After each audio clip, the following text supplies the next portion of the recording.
Legal issues in medical innovation are a hot topic for a couple of reasons. When Jane originally asked me to give this presentation, she asked me to talk about negligence and informed consent. And the legal developments have basically touched on both of those. On the one hand, we have the Montgomery judgment of the Supreme Court relating to informed consent that has caused quite the kerfuffle and has regulatory bodies either modifying or having already modified their consent guidance as a response.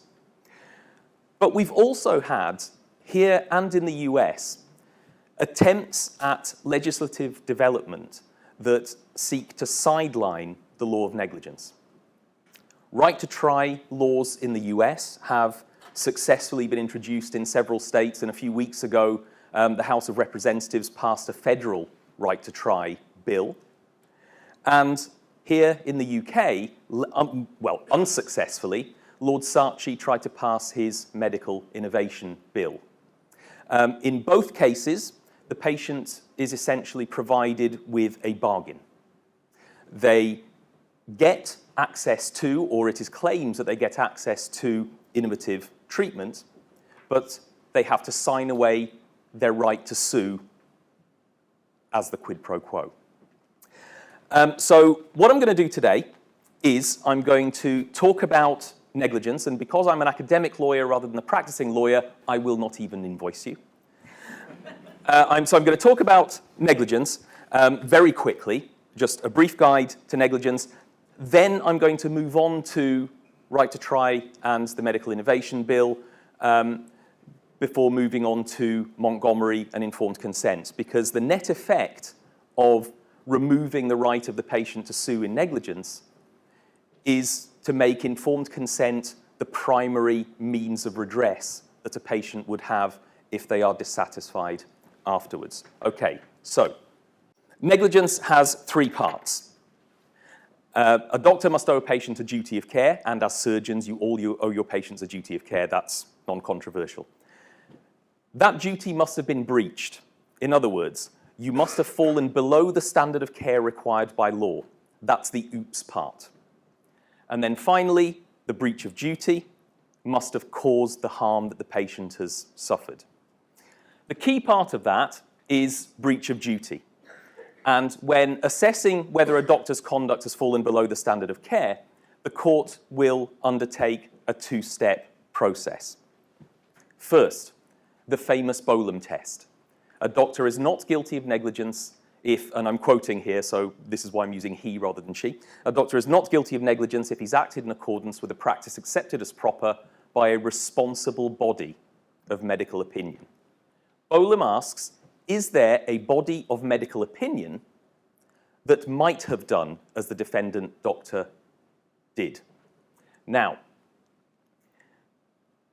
please note the use of that word might. Bolam does not require the doctor to find others who have done what she did, because otherwise it would be impossible to comply with Bolam and provide truly innovative treatment. It only asks that doctors provide evidence from others who say that they might have done as they did. Part two then is belitho, and it focuses on that word responsible body of medical opinion. Belitho allows the court to normatively assess the content of a decision that is made. So normally it would be normatively assess the content of a decision to innovate. The House of Lords in Belitho said that in rare cases where the evidence adduced by the defendant is unable to withstand logical analysis, note not I sort of disagree with it, but unable to withstand logical analysis, it would be open to the court to find even the unanimous view of a profession, including the medical profession, to nevertheless constitute a breach of duty. Okay, so that is medical negligence in a nutshell, and as I said, I will not be billing you for that. Right, we don't need to talk about Sims and Sims, but I'm happy to answer questions. Sims and Sims is a case about innovative medical treatment and the use of bolum. Happy to answer a question about it afterwards. Okay. So that's negligence. Now, recent legislative developments here and in the US, as I said, have sought to sideline negligence and basically, in return for receiving the treatment, lose the right to sue. I will start with right to try, and I will only cover it very, very briefly. First of all, because it's in the US rather than here, and second of all, because actually it wouldn't really apply to surgeons because it's about access to drugs. And then I'll talk a little bit more about the Medical Innovation Bill. Okay, so the features of right to try legislation. The patient has to fulfill a criteria. So they must be terminally ill and unable to get to a clinical trial. The physician must recommend the relevant drug. The patient must sign an informed consent form. The manufacturer must choose to provide the drug. And in the US, I think a large majority are choosing not to provide the drug. The manufacturer may then charge, in which case the patient has to either find the money to pay for it or get their insurer to do so if they can, which would probably be the first thing they try to do. And the idea is that if they can fulfill this criteria, they can then have access to drugs that have passed phase 1 clinical trials. But then there's a quid pro quo. The professional cannot face disciplinary action on the basis of the decision to provide that drug. And many states removed at least some civil liability. The House of Representatives federal bill that passed a few weeks ago removes all civil liability from doctors and from the pharmaceutical company. So as I said, the patient is asked to strike a bargain. You get your access to the drugs, but then if something goes wrong, it's on you. I don't want to spend too long on this, but for example, I think it's the Mississippi version, says that patients have to be told that if they are made worse by the drug, their insurance company is not obliged to pay for any medical treatment to help them get back to the position that they were in the first place. It's quite extreme, let's call it. Lord Saatchi's Medical Innovation Bill was slightly different and took a different approach because it was trying to cure a different problem. Lord Saatchi's thesis was that doctors were not providing innovative treatments to patients because they were scared of being sued. So the Medical Innovation Bill's purpose was to remove the fear of litigation from doctors so that they could safely innovate, safely for them, in a sense, without the fear of getting sued. Now, the Medical Innovation Bill applied to all medical procedures other than procedures purely for cosmetic purposes. So it would apply to anything from an ingrown toenail to pancreatic cancer. The definition of innovation in the Medical Innovation Bill was a departure from the existing range of medical treatments, which is about as wide a definition of innovation as you can get. And what the Medical Innovation Bill did was it provided a procedure for the doctor to follow, and if they followed it, they could not be sued. So they provided the bill. It never became law. It was unsuccessful. The bill essentially provides a definition of responsible innovation. If the doctor follows the steps in the bill, they cannot be sued. The way that the authors of the bill put it was that they were bringing the bolum test forward to before treatment so that the doctor could know before treatment whether the innovation was responsible. Okay? The eagle-eyed, oh no, I'm not going to do that because that will take too much time. The eagle-eyed amongst you will have noticed that while I've referred to bolum, I did not refer to bolitho. Because this is one of the main reasons why a lot of people, or pretty much all stakeholders, had a problem with the Medical Innovation Bill. Because if the doctor knows for certain before treatment whether they can be sued, it cannot, by definition, be open to a court to assess the content of that decision afterwards. The only thing that it would be open to a court to assess would be whether the doctor had properly followed the procedure outlined in the bill.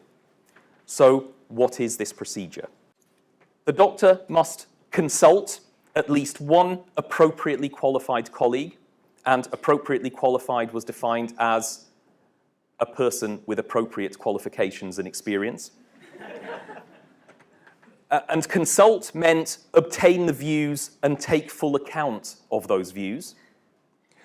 Note the lack of the use of the word agreement. There was no requirement that the consultee agreed. Obtain any consents from the patient. And then finally, consider the patient's opinions or requests, consider the risks and benefits, and any other matters necessary to reach a clinical judgment. Now, it doesn't take a lawyer to know that the word consider only means to have a good think. As I say to my students, I've considered giving you all a first, but you're not getting it. So, again, there is a quid pro quo. In theory, the patient receives innovative treatment, which is seen as a good. In return, and it's seen, by the way, unequivocally as a good, and in return, they cannot sue. They lose the ability to sue. But they can't sue in negligence, but the safety net is informed consent. Nevertheless, as I said, these two legislative ideas rest on this bargain between doctor and patient. The patient trades the ability to use the law of negligence if they're harmed in return for, in theory, getting what they want. However, neither right to try nor the Saatchi bill provide any access to drugs or devices that patients wouldn't have had before. They don't provide any permission to use drugs or devices that there wasn't before. They don't provide any funding for drugs or devices that wasn't there before. And the main criticism of both bills is that they were entirely unneeded. The last figures from the FDA apparently show that they approved 99% of compassionate use requests. Patients are not being denied drugs by the FDA, say critics. Like, if you want to read up on right to try, read Arthur Kaplan from NYU. He's very good on this. In terms of Lord Saatchi's Medical Innovation Bill, no evidence was really presented that innovation was not occurring because of a fear of the law. The government consultation did not find that. Although I'm always aware when I'm speaking to a room full of medics that half of you will then put your hands up at the end and say, oh, no, you're wrong about that, but I have a comeback. But to that. But the point here is, though, that the legal safety net will become informed consent. And that brings us to Montgomery. I'm assuming that you're all aware of the Supreme Court judgment in Montgomery. Montgomery, just very briefly, again, I won't charge you. The headline in Montgomery is that we've gone full Australian. The Supreme Court formally adopted the Australian test for the materiality of risk, which has been in operation since the early 90s in the case of Rogers and Whittaker. And before Montgomery, the test was that doctors must inform patients of all risks that a reasonable patient would want to be told of. Rogers and Whittaker expands that, or Montgomery through Rogers and Whittaker through Montgomery. The doctor now has to inform the patient of all risks that the reasonable patient would want to be told of. and any risks that the doctor knows or ought to know that that particular patient would want to be told of. Now, I'm happy to answer questions on this, but I won't go into it now, but it's actually less of a change than you might think. In practical terms, it's not that much hugely different. And I'd also make two other points. First, a few days after the judgment was handed down or made public, I was at a meeting in the GMC. And I walked into this room full of doctors who were all saying, Montgomery, it's terrible, it's terrible, it's terrible, it's terrible. What are we going to do? Which, by the way, the literature shows is exactly what happened in Australia after Rogers and Whittaker. But the standards and ethics people from the GMC walked in and said, it's nothing we've not been requiring you to do for years. In fact, the Supreme Court in Montgomery explicitly said, what we are doing, or what we are asking you to do, is not unreasonable. The GMC have been requiring this of you for years through their consent guidance. The second point, Wendy is not a refugee. The sky has not fallen in on Australia. The medical profession has not closed for business in Australia. And one of the things that I find really perplexing is that nobody here has yet gone and looked at what's happened in Australia, because there's a perfect case study on how Montgomery might work, because we have actually formally accepted their test. And Montgomery is all about a way of thinking. It is that we start with the, not assumption, we start with a principle that the patient must be free to make her own choices. And the doctor must provide the patient with enough information to allow the patient to exercise that autonomy. But if we go behind the patient-friendly facade, there are actually elements of quite a libertarian right-to-try medical innovation bill quid pro quo that can be seen to creep in.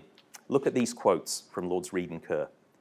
Patients are now widely regarded as persons holding rights rather than as the passive recipients of the care of the medical profession. They're also widely treated as consumers exercising choices, a viewpoint that has underpinned some of the developments in the provision of healthcare services. Now, we now have to call our students consumers, so that word immediately got my back up when I first read it. But the point is made even more explicitly a little later on in the judgment.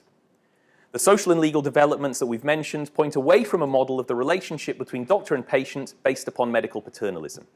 What they point towards is an approach to the law which, instead of treating patients as placing themselves in the hands of their doctors and then being prone to sue their doctors in the event of a disappointing outcome, treats them so far as possible as adults who are capable of understanding that medical treatment is uncertain of success and may involve risks, accepting responsibility for the taking of risks affecting their own lives, and living with the consequences of their choices. In other words, you pays your money, you takes your choice. So Montgomery, despite, as I say, this patient-friendly facade, does have an element of allowing patients to make their own decisions, but then having to live with the consequences of those decisions. So, first of all, this comes close to an approach that is more about liberty than autonomy, or that is the risk. John Coggan and I, John Coggan, a professor of medical law here at Bristol, and I wrote a paper in the Cambridge Law Journal a few years ago that argued that. But there are problems with this reliance on informed consent, and informed consent is certainly not a panacea, particularly for the provision of innovative treatments. First of all, if we are serious about patients exercising their autonomy, we need to move beyond communication of risk and towards prioritizing understanding. And the decision in Montgomery is actually incredibly weak on understanding. There is simply a blithe statement in the judgment saying, of course, doctors should check that patients have understood what they've been told. But if they are going to participate in, well, if they're going to be the subject of innovation, they need to understand what's at stake.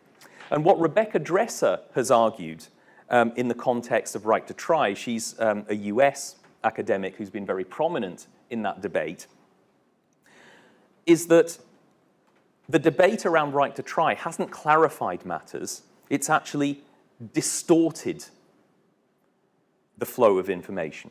So first of all, she said that a lot of people who require innovative treatment and innovative surgery are a particularly vulnerable group. In many cases, they require innovation because the standard does not work.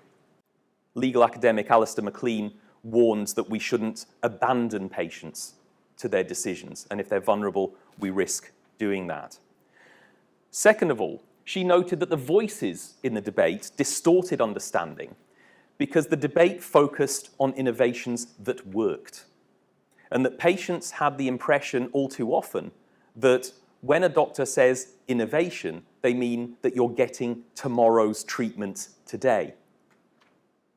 In the context of right to try, she says, very few patients understand just how far away from being licensed a drug that has passed phase 1 clinical trials actually is.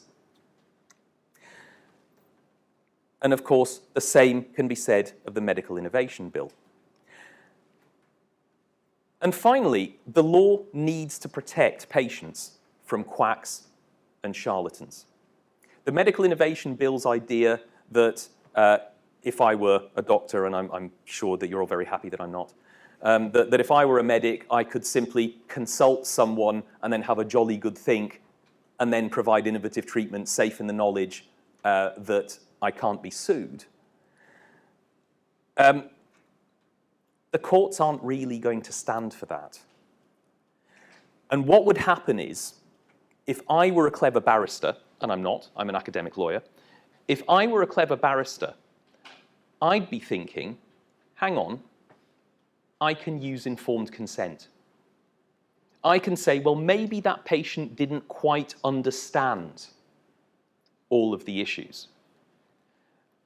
And if I were you, if I were a medic, I would far rather be judged by Bolam and Belitho and negligence than I would to a more interventionist reading of informed consent. So, what I'm saying is, learn to love negligence, but that's not going to happen. But that informed consent is certainly not a panacea, and that we mustn't let patient choice be a proxy for simply shifting all the responsibility onto patients and essentially allowing doctors who are not acting properly to get away with it. There's a quote, I'll end with a quote from the Royal College of Surgeons of Edinburgh, if I can find, yep, here we are. Royal College of Surgeons of Edinburgh, in relation to Lord Saatchi's Medical Innovation Bill. He said that, they said that the Medical Innovation Bill risked allowing reckless doctors to lend respectability for their unethical practices. And we might not always like legal regulation, but we need it to stop the reckless, the overconfident, the under-talented. And I'll probably stop. I should stop there. I've run out of time. Yeah.